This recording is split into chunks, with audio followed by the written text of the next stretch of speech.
And good afternoon, everybody. This is Dr. John Michael Salvato, and you are watching the Peak Performance Blueprint. We are excited today to be with all of you that are watching us by remote, and those of you that are able to join us live. That's fantastic as well, because the benefit, the real value in this program is in this interaction, in the community coming together and sharing their ideas. And so I'm going to let you guys know that one of the modifications that we're getting ready to make, an enhancement to that conversational process, is going to be starting between now and the beginning of next week, because we still have some details, software details to work out. We're going to kind of go back to a little bit of something we tried experimentally in the beginning of this year. And that is that I'm going to actually create the teaching portion of the day's topic the night before. And I'm going to try and get that posted by midnight at the earliest. But I promised that I would have it up there by 1 o'clock or 2 o'clock in the morning Eastern time. The day before, we're going to discuss that topic. And the reason that we're going to do that is so that when we come together here, we can have 30 minutes of conversation and open conversation, not just listening to me talk and then everybody giving their 5 or 10 cents worth, and because we're running out of time. I want folks to be able to engage more, and we recognize that this group is going to the live group will start growing very soon, and so having 30 minutes of conversation ultimately will be fantastic. Now, maybe in the beginning, if there's only 1 or 2 or 3 people that are in the room, it might be 15 minutes of conversation. But I think that the value in that is going to be that if you're in a hurry, you're a busy entrepreneur, you're a busy executive, you're a stay-at-home mom, you're studying for school and you're a student, you can watch the little mind shift itself. You can watch the training portion and absorb that information you need and get on with your day. Later on in the day, when you have time to actually reflect on how you've done with that topic that day, you can plug into the discussion, and you can watch the discussion as a separate piece. And so you won't feel like you're missing something. You won't feel like you had to stop the video halfway through. It'll be less confusing, and it'll format very nicely on the blog, because there'll be the article, there'll be the mind shift video, then the article, and then the discussion below. And so it will work just like I've been doing for the last couple years in the virtual classroom for the university students that I'm teaching. That's what we do. The lecture comes up at the top of the page. Then there's some content from the professor or from the sources, from the books we might be reading. And then below are the students. The students actually there post individual videos with their feedback. In this case, we're going to do a group discussion. And so I think it's going to be really good. So let's dive into today's topic. And today's topic is conflict. It's never about what it seems.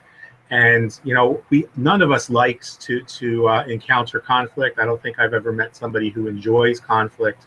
I've certainly met people who seem to enjoy drama, but not conflict. Conflict is something that's hurtful to experience for all parties involved.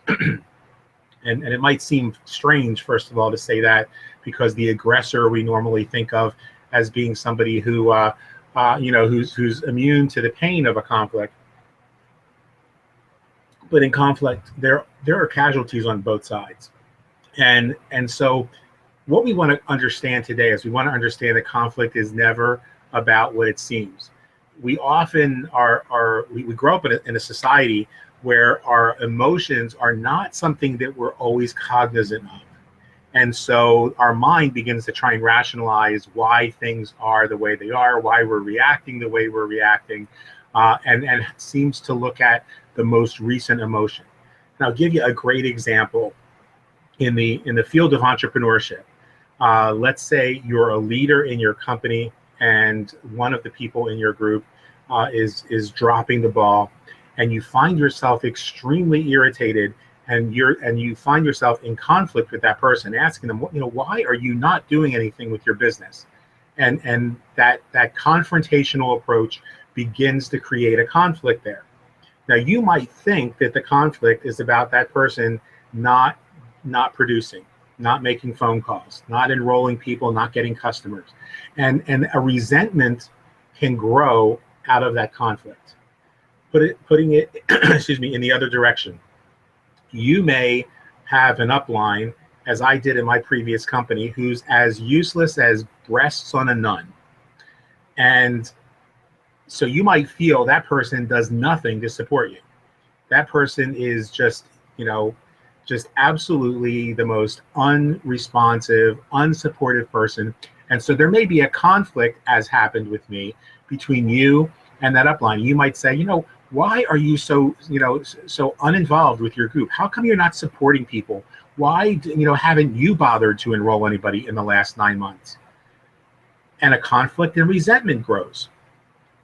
But what you need to understand in both of those examples is that in both cases, there may be something underlying. So we'll go back to the first case. In that first case, there's conflict between you and your downline, you and a person that you're responsible for. The conflict is not that you're irritated with that person because they're not producing. The conflict is actually a disappointment in yourself that you failed to somehow get across to motivate, inspire, or teach that person the importance of taking control of their business. And so you may not recognize that that's the source or the cause of that conflict. And as long as we don't recognize the real source of the conflict, we can't resolve it. So the conflict continues. Going in the second direction, the second example, you might think that the conflict is just that upline leader is as useless as tits on a nun. But the truth of the matter is, your disappointment is that you didn't do a better job of choosing a sponsor. And so as long as you're thinking it's about them being just so useless and uninvolved and uninspiring, the conflict will continue. The resentment will grow and nothing will get accomplished because it's not going to change. See, they're going to be losers. They're going to be mediocre. They're going to be predators, if you will, typical network marketing heavy hitters, because all they know how to do is move their group from one company to the next company. And they haven't built an organization themselves most times for 5 or 10 or 20 years. And so, yeah, they've become lazy. They have bad practices, business practices, bad habits. In the case of mine, they just lacked integrity. And one of them was an emotional basket case who really didn't, so self-absorbed, she didn't care about anybody but herself. That isn't going to change unless she gets psychiatric help and he decides to put his head back in the business. But you know what can change? My attitude. I could say, yeah, I made a bad choice. I really screwed up and trusted people who should never have been trusted by me or anyone else in this world. Or I could say, you know what? I'm done. I made a mistake. I forgive myself, and it's time to move on. Now, in that first example, the choice that you have is simple. You could say, yeah, I screwed up. I didn't inspire this person. You could say, hey, it's not my responsibility to inspire people. It's my responsibility to make sure the training is out there. And if you really did provide the training, then you can be satisfied that you did what you could and move on. Find somebody who does want to get to work. Or you could realize that you really kind of dropped the ball yourself. That you didn't do the kind of training that you should have done, that maybe you didn't give that person the attention they deserved. And you could say, hey, you know what? Let's start fresh. Let's take this relationship back to day one. And, maybe I haven't given you what you need. What are the things that are stopping you from taking daily action? Let's talk about that. So that's just an example from the perspective of entrepreneurism. But those same types of things happen in intimate relationships. You start having an argument about something, and I'm sure that anybody who's in a relationship can relate to this. You start arguing about something, and you're yelling back and forth at one another, and this conflict just seems like it's getting deeper and deeper and deeper. And all of a sudden, the great thing about intimate relationships is they have a vulnerability to them that often will allow one or both parties to expose themselves eventually, and And all of a sudden, one of the two parties just explodes and blurts something out that has nothing to do with that current conflict. And then you have an aha moment. And when that aha moment happens, if you're paying attention, you recognize the source of that conflict. And for me personally, in my relationships, that has been the source of some of the deepest and most important growth I've had personally, because it's when I realize that somebody I care about was hurt by something I did and never told me, and I recognize how that inconsideration on my part, that lack of compassion, that lack of mindfulness, affected the rest of our relationship, so that these little shit things started to turn into these crazy arguments. And all of a sudden I was like, wow, all because I said blah blah blah and didn't think anything of it. And for me, as an autistic person, I'm sorry to say that anybody who's in a relationship with me deserves sainthood, because I don't have filters, and it's taken me 53 years to learn to stop before I speak, because I don't have filters, and ask myself, what will the effect of sharing this with that person have on them? And that's something I have to confess, I don't understand. I don't understand why, if your mom and dad are slobs and I've been to your house for dinner, I don't know why I can't say, wow, your parents really kind of missed the boat on that cleanliness thing. Or to say, I can't go to your parents' house anymore because it's in deplorable condition and I can't put myself at that kind of risk. See, as I'm told, you can't say that to your friends. You can't tell them. But now you could tell me, if my mom and dad were slobs, and it just happened to be that my mom is just a clean freak, you could eat off her floor. But I could say, my mom's a clean freak. You could eat off her floor. She's so obsessive compulsive. I could say, but if they were slobs, I could say my parents are slobs. I won't eat at their house. Or if I'm going to eat at their house, I have to clean up first. Now, those things aren't true, but if they were, I wouldn't be, I have no problem saying that. Or if somebody said to me, John Michael, your parents are slobs, if it was true, I would say, yeah. If they said, John Michael, you walk into your parents' house and it's like walking into a convent, you can't even sneeze without seeing another picture of Jesus or the Pope, I would laugh and say, yeah, you're absolutely correct. But you say that to somebody else, and I understand that for whatever reason, you can't talk about people's parents, about their spouse, about their mother, whatever, and I don't get it.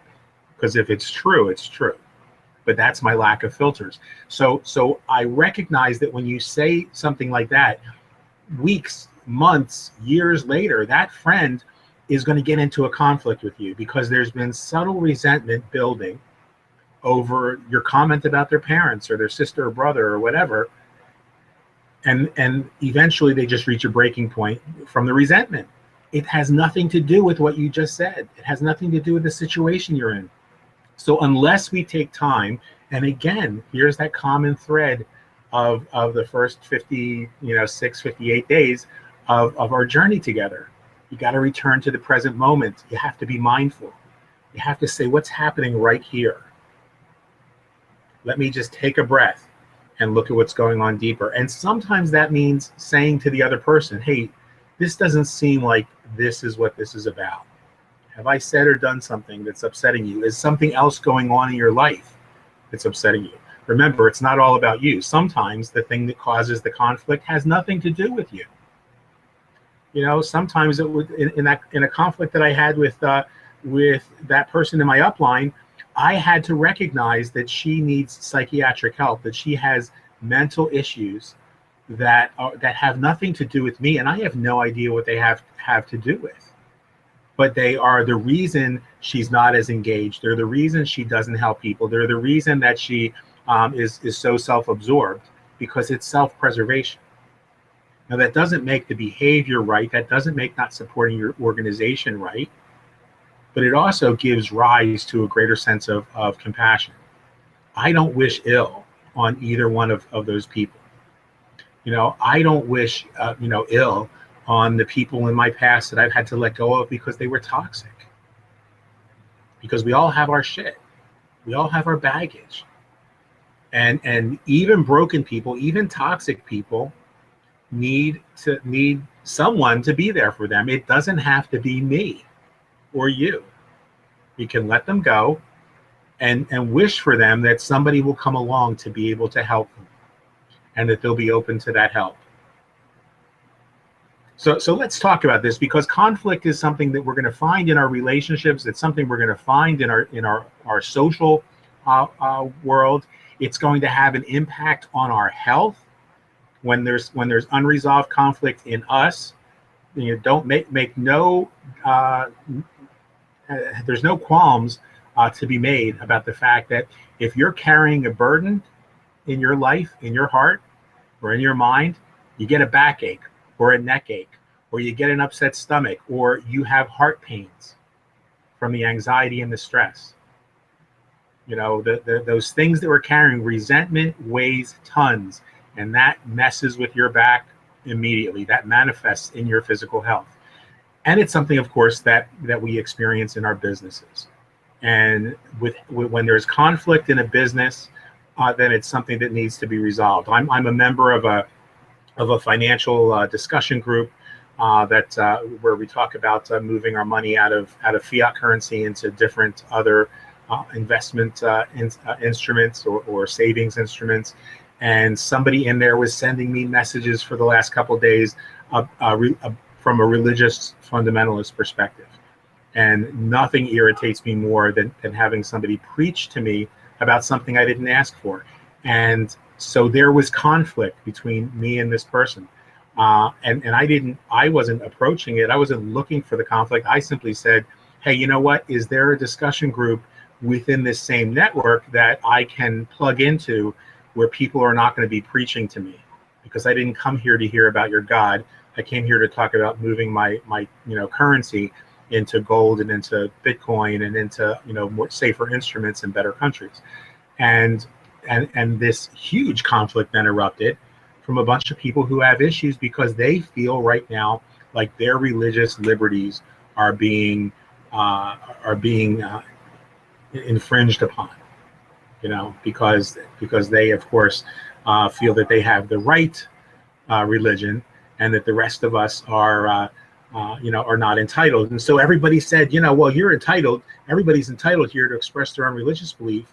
And so my next post was talking about how grateful I am to the goddess Kali for leading me to this place, and how in speaking with with Durga, I knew that this was really a group of people that were beautiful, and that I'm just really grateful that Shiva led me there. And I got blocked from the group because everybody was allowed to have their gods and their religion, as long as their gods and religion were the same as the people who moderate the group. And so I fully intended that was going to happen, and I made sure that the post was a little bit over the top for that reason. But I wanted some of those people who've now contacted me to say, you know what, I never saw it in the group before, but you were right. And that resolved the conflict between me and them. And so I'm satisfied. I can move on. There's lots of groups out there that I can get financial information from, or network from, or get some feedback from on some of the things that I'm doing on a daily basis. So let's talk about that. I've gone a couple minutes over my time, but luckily it's just me and Jen today. Can you hear me? Yeah, I sure can. Awesome. I've always been the peace bringer. I've always been the negotiator, the diplomat. It's like, dude, okay, you're fighting. Okay, what's your side? Let's find something in the middle. I cannot handle conflict. I can't stand yelling. I don't know if it's my upbringing or my Libra nature.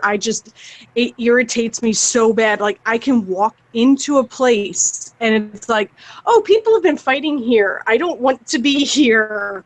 I go home and it's like, I need a salt bath because I can't handle this kind of vibration. But when I have been forced into a conflict, I find that, most conflict is based on fear. Like, they're afraid of something, they're afraid of losing something, they're afraid of someone finding something out. It seems like it's all fear-based. And when you find out, it's like, okay, let's dig a little deeper. What's really the cause of this? What's really going on? It's like, okay, you're afraid. Why are you afraid, man? Let's just try to work this out. But for the most part, I admit it, I will avoid conflict like the plague. I mean, I'll look like Sheldon with my shirt over my face and a can of ice ball. No, no, no, no, no, no, no, no, no. Yeah, I'm a very anti-conflict kind of person, but I will admit to a couple times, much like you did with that group, kind of poking the tiger a little bit to try to see, it's like, what can I get away with? And then it's like, yeah, no, sorry, my bad. So, yeah, that's my take on it. Yeah, there's times I just want to do warm kitty, soft kitty, little ball of fur, but it doesn't help. And that's that's the thing that I've learned, is that when we try to avoid pain, we only increase our own suffering. And so that's I mean, it's amazing to me, because I realized today that there were something really funny that happened. I was exhausted last night after putting in so many hours on the new team site, and then discovering, of course, at the last minute before the webinar, that webinar platform, that Blab, no longer does screen sharing. There was a wrench in the mix, and that there were a couple pages that that didn't make it into the menu. So I was still up until 4 o'clock in the morning, and at 4 o'clock, when I fell asleep, I actually fell asleep in the big oversized armchair in my office, checking my email on my phone. And when I fell asleep, I vividly dreamed that I wrote the article for today's topic, and it was a departure from the curriculum, which is exactly what today's topic is. Today's topic was not in the curriculum. It's the topic I dreamed last night. But I dream, and so I woke up realizing that I dreamed that. However, there was a disconnect between that fact and the writing of the article, because it was so vivid that I wrote the article itself was so vivid that I could tell you word for word what it said, and it so struck me when I woke up that I said, "Wow, I really need to share this today." And I don't know why, but I know that there's somebody that needs to hear this today, and so this is a good topic. It fits in who and what we are, and we're going to do this. Now, it might be that I just needed to hear it. I don't know. But I realized minutes before we went live, when I went to plug the scripting code from the Hangout into that blog article, that blog article doesn't exist on paper. It's not in the blog. And so I started writing it, and it's about halfway done. And when we're done here, I've got one phone call to make, and then I'll go ahead and hit, I'll complete it, I'll spell check it and send it. But the content, and this is really wild to me, the text part of the content is exactly what you guys just heard Jennifer say. That conflict, ultimately, at the end of the day, whatever is not love is fear, and conflict is always about fear. And so we have to, in every conflict, and this is how I'm going to leave it today, in every conflict, we have to recognize that it's not just about somebody else's fear. It's about their fear and our fear, because remember, they are reflecting back to us. They are just a mirror image of some chaotic data or bullshit on our subconscious level. And so whenever you find yourself in conflict, come back to the moment and recognize that there is fear being expressed or being reflected in that situation. Take a look at the things that you might be afraid of, that you're feeling at a deeper level in that moment, and let those things go. Replace them with love, and look at that other person and try and find where that source of fear is for them. And the more you do this, the more second nature it becomes, the easier it becomes to do in the moment when it's happening.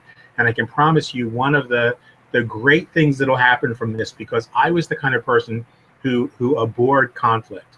I love debate.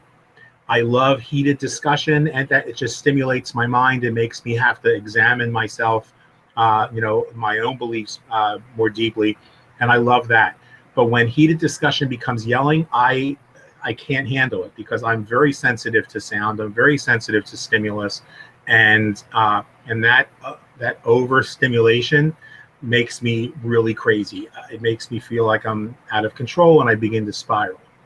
So for me, recognizing that I could look at that situation and find the source of fear, and then work on helping that person resolve that fear, and not having to get into the conversation with, hey, you know what, this is really about your fear.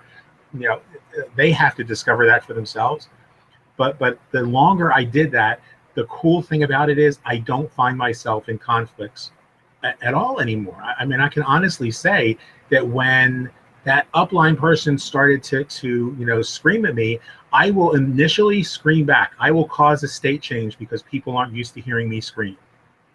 They're used to seeing the calm, laid back, chill hippie with the bong in his hand.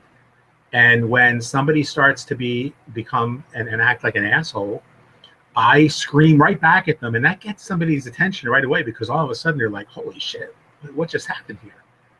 And as soon as I'm done, getting their attention, I just go right back to saying, listen, we have to talk about this, and you have to want to be part of the solution, not part of the problem. And if you're down with that, I've got some thoughts to share with you, and I really, really want to hear what you have to say. Those are magic words. If it's a personal relationship, a business relationship, an organization you're talking to, let that person know. When I was told that I was blocked from that organization, I immediately reached out to the moderator, and I said, I have no problems with your blocking me. I don't really want to be part of the group. I have no problems with the decision you made, but I really want to hear what you have to say, because I have difficulty understanding how that group can be open to all beliefs, and yet the very first time somebody expresses a belief that's different from your own, they get kicked out. And we had a really good conversation. We don't agree by any means. They tried to save me, and I tried to laugh at them, and that was that. But we agreed that that they have a call that they do for investors, and they're particularly astute in understanding gold as an investment. And I said, hey, I would love, and they don't talk about God on their calls, or they might say, I thank God for leading me there, or whatever kind of nonsense. But I said, I would still really like to be able to plug my clients in. Would you have a problem with that? And she said, of course not. It's a conference call. They do it every morning in the crazy wee hours of the morning.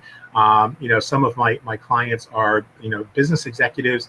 That's right up their alley. And it's not the kind of thing that I have the time to do, the inclination to do, or frankly, am willing to get up at 10 o'clock in the morning to do. And so while we disagree, and while there might be this condescension toward me, there's not a condescension toward my clients. And so we resolve the conflict. People don't have to like you for a conflict to be resolved. Sometimes you can agree that a situation is toxic, and you need to go on your separate ways. And that brings us to the end of our half hour today. So I hope this has been helpful for you guys. I do hope that you'll begin to comment on the blog, on the new blog now. Those of you who've tried to go to the old blog have presumably recognized that it now takes you into the new blog anyway. We try to make things as simple for everybody in this transition as possible. I also want to encourage you, if you haven't done so and you're on Google+, you have a Google+ account or a Gmail account, feel free, if you just want to go back over some of these videos, to go into our Google+ community. And you can comment there if you like as well, or share your ideas or reflections there, questions there. But the best place to do that is always going to be on the blog, because then that shares with the entire community, and it makes this accessible to them. The Google+ private group is for gold and silver members only, but the blog is available to bronze, silver, and gold members and inner circle members as well. So use the blog, and guys, as we say every day, stay in the moment. In the moment, there can be no conflict. In the moment, there can be no fear, because when you're in the moment, you recognize that right here and right now, I'm good. I'm safe. Right actions taking place all around me, through me, and within me. And you can recognize in that moment that the best is yet to come. We'll talk to you soon. Jennifer, thanks for being here.